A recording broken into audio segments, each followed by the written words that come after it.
Hey friends, Pastor Dan here. Welcome to our daily devotion on this Wednesday.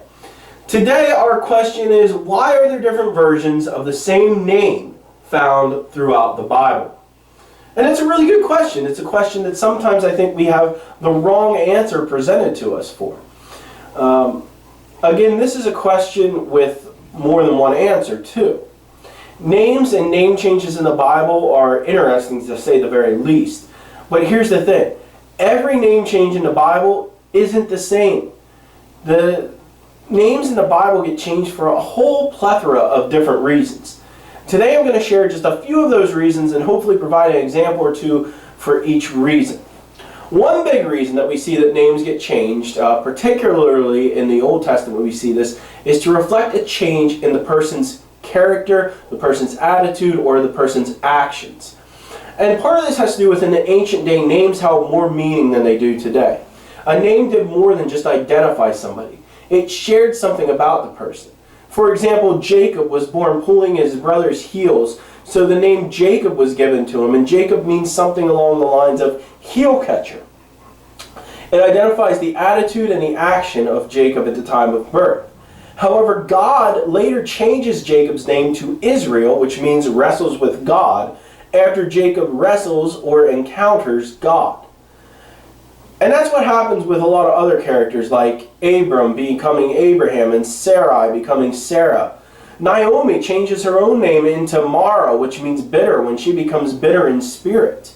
We even see this in the New Testament. We see it happen with characters like Simon. Simon, which means Word of God, is renamed to Peter, which means rock, after Jesus reveals him to be the rock upon which he will build his church.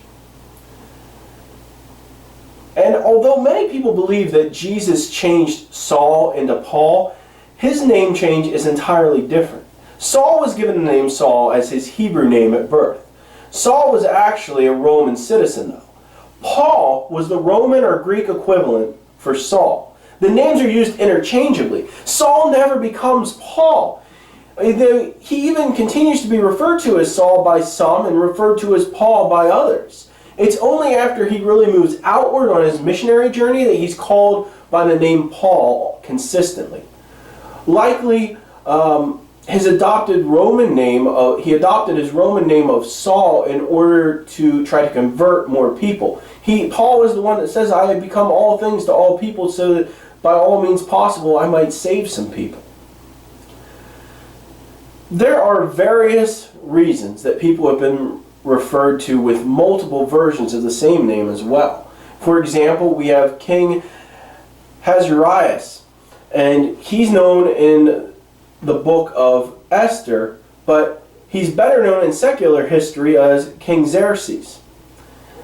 Sometimes a government authority, a ruler, will change somebody's name. For example, King Nebuchadnezzar changed the name of Daniel to Belshazzar.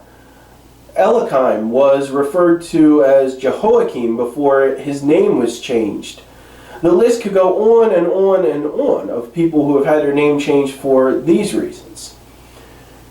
We even use multiple names in our world today. Many of us use a shortened version of our name. For example, my name is Daniel, but everybody calls me Dan. If I travel to a foreign country, I might get called Danicus or Danielle or another variant of Daniel. Sometimes we even use nicknames in our world today to describe a person. We might call someone who is tall, tiny, or use the name Red for somebody with red hair. So the idea that someone has more than one name, while it seems strange to us, in reality we do the same thing in our world today. And these are just some of the reasons that people are called more than one name in our biblical scriptures. If you have any particular questions, let them down in the comments. I hope we can continue on our conversation. I'll see you Friday for our next question. Until then, do no harm, do good, stay in love with God, my friends.